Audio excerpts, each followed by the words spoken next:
നയനയെ കാണാൻ പോയിട്ട് നവ്യ വീട്ടിലേക്ക് വരികയാണ്. ഈ സമയത്ത് അനാമികയും അവളുടെ അമ്മയും ജലജയും ഒക്കെ അവിടെ ഇരിക്കുന്നുണ്ട് കേട്ടോ.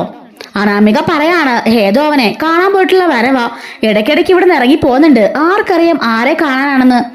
ഇതും കണ്ടു നവ്യ പറയുന്നുണ്ട്, ദേ നിന്റെ പിഴച്ച നാക്കും കൊണ്ട് മിണ്ടാതിലും കണ്ടല്ലോ, അത് വലിച്ചാൽ പുറത്തേക്കിടും എന്ന് പറയാണ് നവ്യ. എന്താടി നീ പറഞ്ഞേ എന്ന് ചോദിച്ചോണ്ട് രേവതി ചാടി എഴുന്നേക്കുന്നുണ്ട്.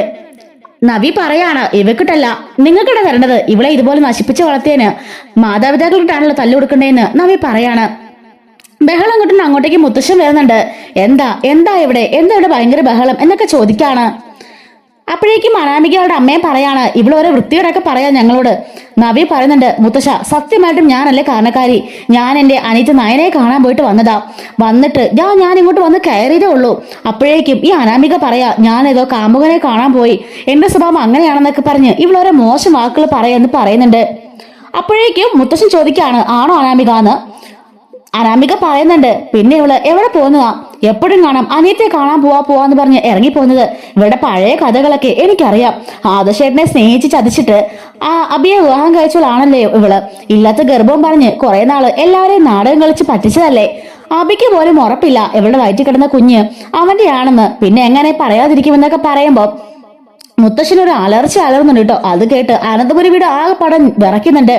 മിണ്ടാതിരിയെന്ന് പറഞ്ഞിട്ടുണ്ട്. അലറി വിളിക്കാണ് മുത്തശ്ശൻ. ഇത് കേട്ടപാടെ അനാമികയും രേവതിയും ജാനകിയും എല്ലാം പേടിച്ച് വിറച്ചിങ്ങനെ നിൽക്കായിരിക്കും.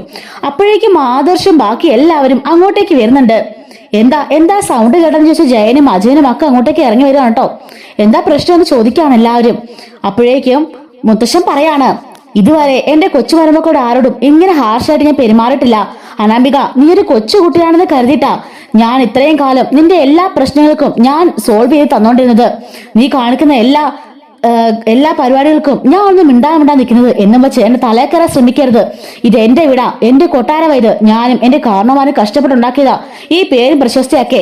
അവിടെ നിന്നെ പോലുള്ള വൃത്തിയായിട്ട് നാക്കുകൊണ്ട് എന്തെങ്കിലും ചെലച്ചാലുണ്ടല്ലോ എന്റെ കയ്യിൽ നിന്ന് കാണാൻ തടി മടിച്ചോണ്ടായിരിക്കും നീ നിന്റെ അമ്മയോട് നിന്ന് ഇറങ്ങിപ്പോന്നേ എന്നൊക്കെ പറയുമ്പോഴേക്കും രേവതിയും അനാമികയും ഒന്നും മിണ്ടാതെ നിൽക്കുകയാണ്. ജാനകി പോലും വാർത്ത ചോദിക്കാൻ പേടിച്ചോടെ നിൽക്കാണ് കേട്ടോ. അപ്പോഴേക്കും മുത്തശ്ശിയാണെങ്കിൽ മുത്തശ്ശന്റെ കയ്യിൽ പിടിക്കുന്നുണ്ട് മതി എന്നുള്ള അർത്ഥത്തില്. മുത്തശ്ശൻ അപ്പം മിണ്ടാതെ നിൽക്കുകയാണ്. മുത്തശ്ശൻ പറയുന്നുണ്ട്, വേണ്ട നീ വെച്ചിരിക്കായിരുന്നു, അപ്പൊ നീ സമ്മതിക്കില്ല അല്ലേ. നവ്യ എവിടെ പോയെന്ന് എനിക്കറിയാം. അവൾ അങ്ങനെ പോകുന്ന അത്തരക്കാരിയൊന്നും അല്ല. അവളുടെ അച്ഛനും അമ്മയും അവളെ അങ്ങനല്ല വളർത്തിയത്. അതുകൊണ്ട് എനിക്ക് അവളുടെ കാര്യങ്ങളൊക്കെ എനിക്കറിയാം. നീ അവളുടെ കാര്യം നോക്കാനോ ഈ വീട് ഭരിക്കാനോ വരണ്ട. ഈ വീട് ഭരിക്കാനുള്ള അവകാശം അതെന്തായാലും അത് നായനിക്ക് മാത്രമുള്ളതാ. അല്ലാതെ ആരെങ്കിലും പുറത്ത് പോയച്ച് കയറി വരുമ്പോഴേക്കും അവരെ ഭരിക്കാനോ അവരുടെ കാര്യങ്ങൾ തീരുമാനിക്കാനോ മോശം വാക്കുകൾ പറയാനോ ഇവിടെ നീയോ നിന്റെ അമ്മയോ വരണ്ട എന്നൊക്കെ മുത്തശ്ശൻ പറഞ്ഞ് ദേഷ്യപ്പെടുകയാണ്. മുത്തശ്ശി പറയുന്നുണ്ട്, നവ്യമോളെ നീ അങ്ങോട്ട് പോയിട്ട് വന്നതല്ലേ, ക്ഷീണം കാണും, മോള് പോയി റെസ്റ്റ് എടുത്തോ എന്ന് പറയുന്നുണ്ട്. അങ്ങനെ നവ്യ അനാമികനെ ചിരിച്ചോണ്ട് നോക്കിയിട്ട് കളിയാക്കിക്കൊണ്ട് കയറി പോവാണ്. ഇതൊരു കാണുമ്പം അനാമിക അവളുടെ റിലേ പോയി നിൽക്കുകയാണ് കേട്ടോ. മുത്തശ്ശൻ പറയുന്നുണ്ട്, അനാമികയുടെ അടുത്തേക്ക് പോയിട്ട് പറയാണ്, അനാമിക നീ ഒരു കാര്യം പ്രത്യേകം ശ്രദ്ധിച്ചോ, പലതവണയായി ഞാൻ നിന്നെ വാൺ ചെയ്തോണ്ടിരിക്കുക, ഇനിയും അങ്ങനെ ഉണ്ടായെന്ന് വരില്ല. അതുകൊണ്ട് ഇത് ലാസ്റ്റ് വാണിംഗ് ആണ്, നീ കൂട്ടിക്കോ. ഇനി എങ്ങാണ് നിന്റെ നാക്കിൽ നിന്നും ഇമാതിരി വർത്താനങ്ങൾ എങ്ങനെ വന്നാൽ എന്റെ സ്വഭാവം മാറും. പിന്നെ ഇവിടെ പലതവണയായിട്ട് പാലിലും പായസത്തിലും അങ്ങനെ പലതിലുമായി മായം ചേർക്കുന്ന കാര്യങ്ങളൊക്കെ ഞാൻ നിസ്സാരമായി കാണുകയല്ല. എങ്കിലും വീട്ടിലെ പോലീസ് കയറണമെന്ന് ഓർത്ത് പല കാര്യങ്ങളും ഞാൻ അറിയാത്ത ഭാഗത്തിൽ നടക്കുക എന്നും പറഞ്ഞ് ഞാൻ അത് പിടിവിട്ടെന്ന് ആരും കരുതണ്ട. അതൊക്കെ എന്താണെങ്കിലും തെളിയിക്കുമെന്ന് മുത്തശ്ശൻ പറഞ്ഞിട്ട് അകത്തേക്ക് കയറി പോകുന്നുണ്ട്. ഇതും കൂടെ കേട്ടപാടെ അനാമികയും രേവതിയും ആകെപ്പാടിനും ചൂളി നിൽക്കാണ്. ജാനകി അങ്ങനെ ചോദിക്കാണ്, എന്താ അനാമിക, എന്തായി മുത്തശ്ശൻ പറഞ്ഞാക്കെ, എന്താ പ്രശ്നം എന്ന് ചോദിക്കുന്നുണ്ട്. അപ്പോഴേക്കും അനാമിക പറയാണ്, ഞാൻ ചോദിച്ചതും പറഞ്ഞൊക്കെ അമ്മ കേട്ടതല്ലേ. അവള് ഏതെങ്കിലും കാമുകനെ കാണാൻ പോയിട്ട് വരുന്നതായിരിക്കും ഞാൻ പറഞ്ഞു പോയി, അതിനാ മുത്തശ്ശൻ ഇത്രയും ബഹളം ഉണ്ടാക്കിയത്. ജാനകി പറയാണ്, മോളെ വിഷമിക്കണ്ട, അച്ഛൻ അങ്ങനാ. അവളുമാരോട് എന്തോ ഒരു പ്രത്യേക സ്നേഹ, ആ നായനോട് മുടിഞ്ഞ സ്നേഹ. നവീനെ പണ്ട് ഇഷ്ടമില്ലായിരുന്നു, പക്ഷെ ഇപ്പൊ അവളോട് സ്നേഹാണ്. അതുകൊണ്ട് എന്റെ മോളെ ഒന്നും ഓർത്ത് വിഷമിക്കണ്ട. ഈ ആണുങ്ങൾക്ക് എല്ലാവർക്കും അവള് കൈവശം കൊടുത്തിരിക്കുക, പിന്നെ മുത്തശ്ശിക്കും. പക്ഷെ ഞങ്ങൾ ആരും അങ്ങനല്ല, ഞങ്ങളെല്ലാം മോളുടെ കൂടെ തന്നെയാ എന്ന് പറയുന്നുണ്ട്. അങ്ങനെ രേവതിയും അവളുടെ അമ്മയും കൂടി മുറിയിലേക്ക് പോവാണ്. മുറിയിലേക്ക് പോയ ഉടനെ അനാമിക ആ മുറിയിലിരുന്ന തലകാണിയും പുതപ്പും അതുപോലെ അവിടെ ഇരുന്ന ഫ്ലവർ വേസും എല്ലായിടത്തും വലിച്ചെറിയുന്നുണ്ട് ദേഷ്യത്തിന് കേട്ടോ. അപ്പോഴേക്കും രേവതി മോളെ അടങ്ങിയിരിക്കുക, സൗണ്ട് ആരെങ്കിലും കേട്ടാ പ്രശ്നമാകും. കേക്കട്ടെ, എല്ലാവരും കേക്കട്ടെ. ആ കിളവൻ എല്ലാവരും മുമ്പിലിട്ട് എന്നെ പറഞ്ഞാക്കി കേട്ടില്ലേ? എന്നെ അടിച്ചില്ലെന്നേ ഉള്ളൂ, അടിച്ച പോലെയല്ലേ അങ്ങനെ സംസാരിച്ചത്. അതും കണ്ടിട്ട് ആ നവ്യ എന്നെ കളിയാക്കി ചിരിച്ചോണ്ട് നടന്നു പോയത് അമ്മ കണ്ടതല്ലേ എന്ന് ചോദിക്കാണ്. മോളെ, അതിന് ഇങ്ങനല്ല പ്രതികരിക്കേണ്ടത്. അവള് കരയണം, അവള് കരയുന്ന രീതിക്ക് വേണം മോള് പ്രതികരിക്കാൻ. അല്ലാതെ ഫ്ലവർ വേസ് എറിഞ്ഞുടച്ചതുകൊണ്ടോ തലകാണി പുതപ്പെടുത്ത് എറിഞ്ഞത് കൊണ്ടോ ഒന്നും അവളോടുള്ള പ്രതികാരം ആവില്ല. എന്റെ മോളെ നോവിച്ചതിന് അവളും അനുഭവിക്കണം, ആ കിളവനും അനുഭവിക്കണം എന്നൊക്കെ പറയുന്നുണ്ട്. അതെ അമ്മേ, അനുഭവിക്കണം. അങ്ങനെ എന്നെ കളിയാക്കിക്കൊണ്ട് അവർ നിങ്ങളെ ജീവിക്കണ്ട എന്ന് അനാമിക പറയുന്നുണ്ട്. അങ്ങനെ രേവതി അപ്പോൾ തന്നെ ആ തലകാണിയും പായും എല്ലായിടത്തും തിരിച്ചു വെക്കുകയും ആ ഫ്ലവർ വേസ് പൊട്ടിതൊക്കെ എടുത്ത് മാറ്റിയൊക്കെ ചെയ്യുന്നുണ്ട്. അപ്പോഴേക്കും വേണു വിളിക്കുന്നുണ്ട്. എന്തായി കാര്യങ്ങൾ, എന്തൊക്കെയുണ്ട് വിശേഷം എന്നൊക്കെ ചോദിക്കാണ്. നടന്ന സംഭവങ്ങളെല്ലാം രേവതി പറയുമ്പോ വേണു പറയാണ്, ആ നവ്യ ഒരു തരത്തിലും എന്റെ മോളെ ജീവിക്കാൻ സമ്മതിക്കില്ല അല്ലേ? അന്ന് അവളുടെ ഫുഡ് പോലും മാറ്റിവെച്ചതാണല്ലോ അറിഞ്ഞത്. ഇന്നിപ്പോ ഇങ്ങനെയൊക്കെ സംസാരിച്ചോ? അയാൾ എന്റെ മോളെ തല്ലാൻ കൈപൊക്കിയോ? എങ്കിലും അയാൾ ഇനി ജീവനോട് ഇരിക്കണ്ടെന്ന് പറയാണ്. അപ്പോഴേക്കും രേവതി പറയുന്നുണ്ട്, ഈ വീടിന് നെടുന്തോണെ ആ കിളവനും കിളവിയ അവർ തീർന്നാലേ എല്ലാം അവസാനിച്ചു. അവളുമാരുടെ എല്ലാ ജീവിതവും അവസാനിച്ചു. ഇവിടെ ബാക്കിയുള്ള ആർക്കും തന്നെ അവളുമാരെ ഇഷ്ടമില്ല. പിന്നെ ജയനും അജയനും അനിക്കും ആദർശിനെ മാത്രമേ അവളുമാരെ ഇഷ്ടമുള്ളൂ. അമ്മമാരും ഭാര്യമാരും ഒക്കെ പറഞ്ഞാലേ അവരെയും കേൾക്കും. അതുകൊണ്ട് ഇവളുമാരെ ഒഴിവാക്കാൻ എളുപ്പമാ. എങ്ങനെയെങ്കിലും ആ കിളവനെയും ഇല്ലാതാക്കണമെന്നൊക്കെ അവർ പരസ്പരം പറയുന്നുണ്ട്. വേണു പറയാണ്, അതിനുള്ള എല്ലാ ഏർപ്പാടുകളും ഞാൻ ചെയ്തോളാം എന്ന് പറയുന്നുണ്ട്. അങ്ങനെ വേണു ഒരു ഗുണ്ടനെ വിളിച്ചിട്ട് പറയുന്നുണ്ട്, ആർക്കും സംശയം തോന്നുന്ന രീതിയിൽ ഒരു റോഡ് ആക്സിഡന്റ് ആയിട്ട് വേണം എല്ലാം പ്ലാൻ ചെയ്യാന്. എല്ലാ കാര്യങ്ങളും പ്ലാൻ ചെയ്തതിനു ശേഷം ഞാൻ വിളിക്കാം, ഈ സമയം അറിയിക്കാം എന്നൊക്കെ പറയുന്നുണ്ട്. പിറ്റേന്ന് രാവിലെ തന്നെ മുത്തശ്ശിയും മുത്തശ്ശനും അമ്പലത്തിലേക്ക് പോകാൻ വേണ്ടി ഇറങ്ങുന്നുണ്ട്. ഈ സമയം രേവതി വിളിച്ചിട്ട് വേണുനോട് പറയാണ്, അവര് ഇന്ന കാറിലാണ് അമ്പലത്തിലേക്ക് പോയിരിക്കുന്നത് എന്ന് പറയുന്നുണ്ട്. അങ്ങനെ വേണു വിളിച്ചിട്ട് ആ ലോറി ഡ്രൈവറോട് ആ ഒരു റൗഡിയോട് പറയാണ്, അവർ രണ്ടുപേരും ഇന്ന കാറിലാണ് പോയിരിക്കുന്നത്, ആർക്കും ഒരു സംശയം തോന്നാൻ പാടില്ല. അങ്ങനെ അവരെ നീ ഇടിച്ച് തെറിപ്പിക്കണം എന്ന് പറയുന്നുണ്ട്. ശരി സാറേ, അത് ഞാൻ ഏറ്റു. പിന്നെ കൃത്യമായി ക്യാഷ് അക്കൗണ്ടിലേക്ക് എത്തിക്കണം, അല്ലെങ്കിൽ എന്റെ സ്വഭാവം മാറും എന്ന് അവൻ പറയുന്നുണ്ട്. അതൊക്കെ ഇപ്പൊ തന്നെ ഇട്ടേക്കാടാ എന്ന് പറഞ്ഞിട്ട് വേണു പറയാണ്. അങ്ങനെ ഈ ഒരു ഡ്രൈവർ ഇവരുടെ കാറിനെ ഫോളോ ചെയ്ത് ഇങ്ങനെ പോകുന്നുണ്ട് കേട്ടോ. അങ്ങനെ കുറെ ദൂരം ചെല്ലുമ്പോഴേക്കും മുത്തശ്ശിയും അമ്പലത്തിലേക്ക് ഇറങ്ങുകയാണ്. അങ്ങനെ തൊഴുത് പ്രാർത്ഥിച്ചിട്ട് അവർ വീണ്ടും വണ്ടിയിൽ കയറിയിട്ട് വീണ്ടും പോവാണ്.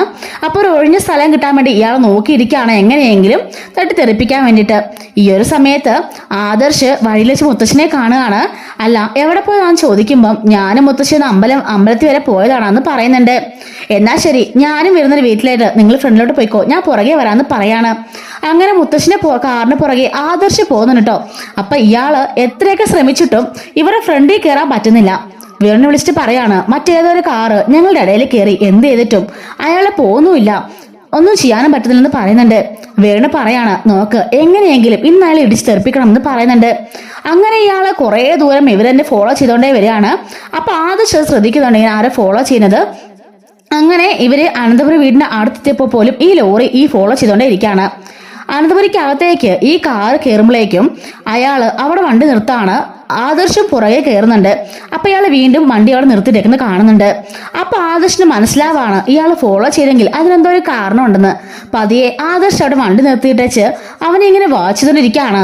അപ്പോഴേക്കും അവൻ വേണുവിനെ വിളിച്ചിട്ട് കാര്യങ്ങളൊക്കെ പറയുമ്പം, എന്നാ വേണ്ട, ഇപ്പൊ അവിടെ നിൽക്കണ്ട, താൻ പെട്ടെന്ന് സ്കൂട്ടായിക്കോ, എന്നിട്ട് വേറൊരു ദിവസം ഞാൻ വിളിച്ചറിയിക്കാം, ഇന്നോ നാളെയൊക്കെ ആയിട്ട് കാര്യം നടപ്പിലാക്കണം എന്ന് പറയുന്നുണ്ട്.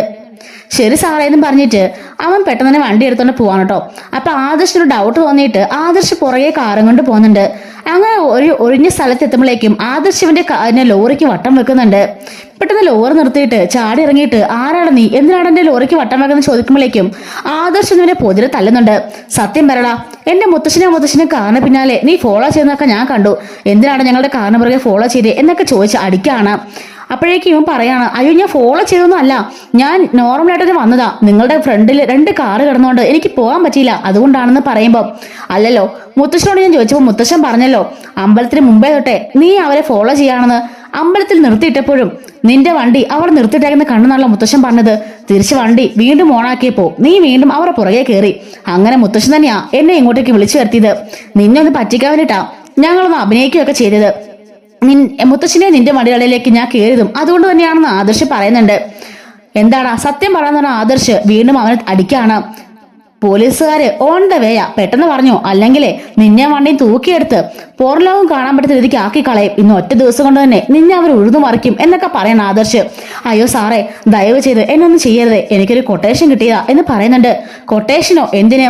അത് സാറിന്റെ മുത്തശ്ശിയെ വണ്ടിടിപ്പിച്ച് കൊല്ലാൻ വേണ്ടി. എന്താ, എന്റെ മുത്തശ്ശിയെ കൊല്ലാൻ വേണ്ടിയോ? ആരാ നൽകിയെന്ന് ചോദിക്കാണ്. അതൊന്നും എനിക്ക് അറിയില്ല സാറേ, 3-4 പാർട്ടി മാറിയാ വന്നത്. ഇന്ന ഫോട്ടോ തന്നിട്ട് ഇന്ന ആൾക്കാരെ കൊല്ലണമെന്ന് പറഞ്ഞു. ശരി, ഞാൻ സമ്മതിച്ചു. ആരാണെന്നോ എന്താണെന്നോ ഒന്നും അറിയില്ല, ക്യാഷ് എന്റെ അക്കൗണ്ടിലേക്ക് വരും എന്ന് പറഞ്ഞ അയാള് വേറൊരു രക്ഷപ്പെടുത്തുന്നുണ്ട്. അങ്ങനെ ആദർശാണെങ്കിലും ഓർക്കാണ്, എന്തായാലും മുത്തശ്ശിനെ കൊല്ലാനാണെങ്കിൽ പ്ലാൻ ചെയ്തിട്ടുണ്ടെങ്കിൽ അതെന്തായാലും അറിയാവുന്നവർ തന്നെയായിരിക്കും. അമ്പലത്തിലേക്ക് പോയ സമയമൊക്കെ കണ്ടുവച്ചിട്ടുണ്ടായിരിക്കും. അങ്ങനെ ആദർശ് ഈ കാര്യങ്ങളെ വിളിച്ച് പോലീസിനെ അറിയിക്കുന്നുണ്ട്. അപ്പൊ ഇതിന്റെ ബാക്കി സ്റ്റോറി അടുത്ത വീഡിയോയിൽ അപ്ലോഡ് ചെയ്യാം കേട്ടോ.